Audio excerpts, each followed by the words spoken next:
This is Democracy Now!, democracynow.org, the War and Peace Report. As we turn now to Indonesia, where an estimated 176 million people voted Wednesday in the country's second direct presidential election since the fall of the Suharto dictatorship over a decade ago.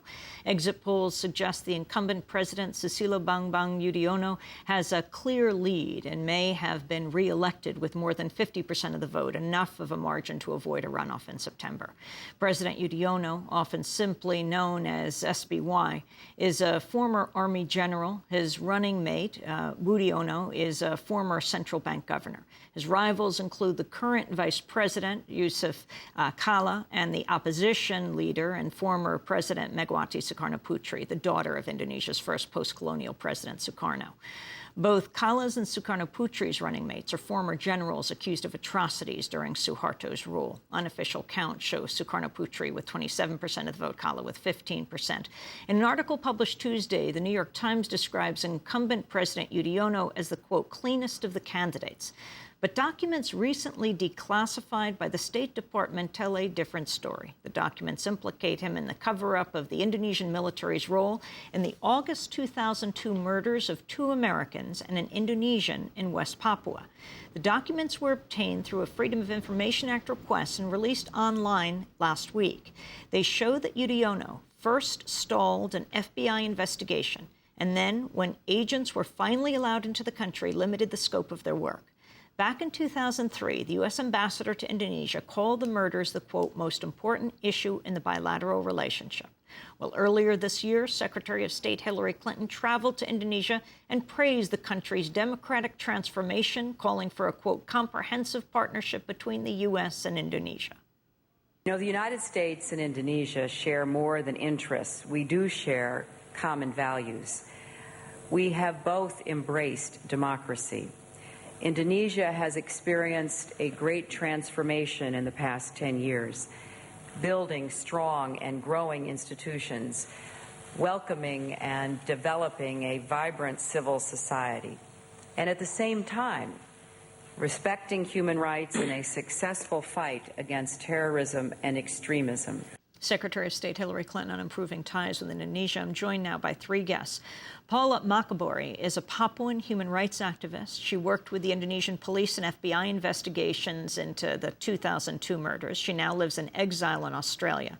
This is a Democracy Now! Exclusive as she speaks out on the investigations for the first time. She'll join us on the phone from Melbourne, Australia.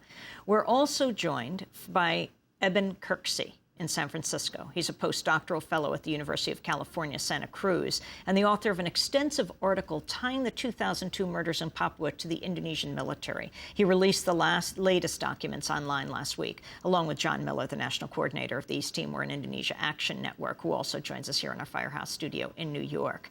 I wanted to begin, Eben, with you. Lay out what these documents show that you just got your hands on. So these new documents describe the role of President Yudhoyono in this cover-up. As you described in your introduction, there were really 2 stages to the cover-up. Essentially, the first stage was when Yudhoyono blocked the investigation. At that point, he was the coordinating minister for security and political affairs.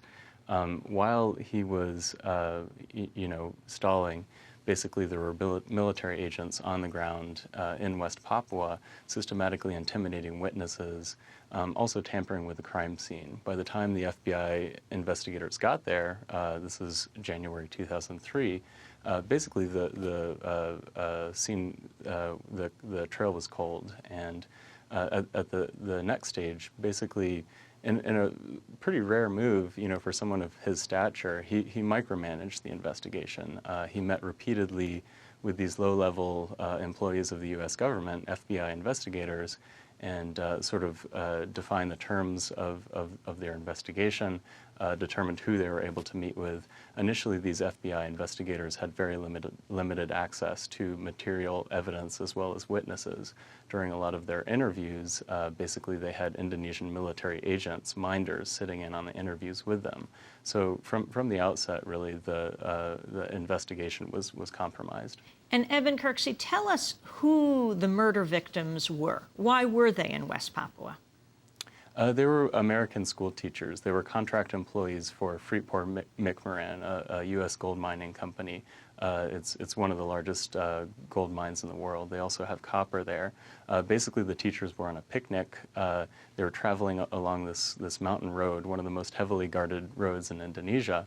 And about 300 yards from a checkpoint, an ambush began. They were penned in their cars for about 45 minutes. And 2 teachers were killed. The school's president, Ted Burgon, the school's principal, Ted Burgon, as well as Rick Spear. There was also an Indonesian teacher killed, Bang Yudhoyono. And why were they targeted, do you think? So one possibility is that the Indonesian military was looking for more money. In that year, 2002, Freeport paid $5.6 million to the Indonesian military for protecting their mine. In addition to that lump sum payment, there was a payment of about $46,000 to a Kopassus officer. Kopassus, they're the special forces of Indonesia. This Kopassus officer was placed at the crime scene by witnesses. So in short, the motive appears to be trying to get more money. And these are U.S. citizens. There were 3 people, a U.S. citizen as well as an Indonesian teacher killed. Right. Two U.S. citizens, 1 Indonesian was killed. There was 11 others wounded. The U.S. ambassador, again, to Indonesia, saying this is the most critical issue for the U.S.-Indonesia relationship. When did he say that, and how did this change? Basically, initially it seemed that the Bush administration was going to completely ignore what happened. One of the widows of this attack, the widow of Rick Spear, her name is Patsy Spear, launched a very effective campaign, and Congress got involved. So basically, military aid to Indonesia became conditional on the outcome of this investigation.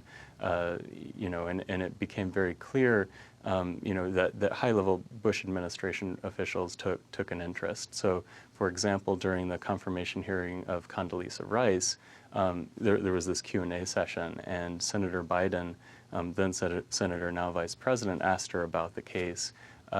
Basically, Rice said that there was no evidence of Indonesian military involvement. At the same moment, Rice said that it was an imperative to work with the Indonesian military. So basically, there was a high-level initiative by the U.S. government, also involving figures like Robert Zoellick, current World Bank president. He traveled to Jakarta in May 2005 and reiterated that same message, that there was no evidence of Indonesian military involvement in this attack, when in fact there was a lot of very specific evidence tying the military. That Kopassus officer that I mentioned earlier was placed at the crime scene by witnesses. We have ballistics evidence suggesting that there were a number of shooters in addition to the people who were eventually put into prison. The FBI was given lots of very, very specific information linking the military to this attack, and they basically failed to systematically pursue and develop these lines of evidence that would have pointed to the military culprits.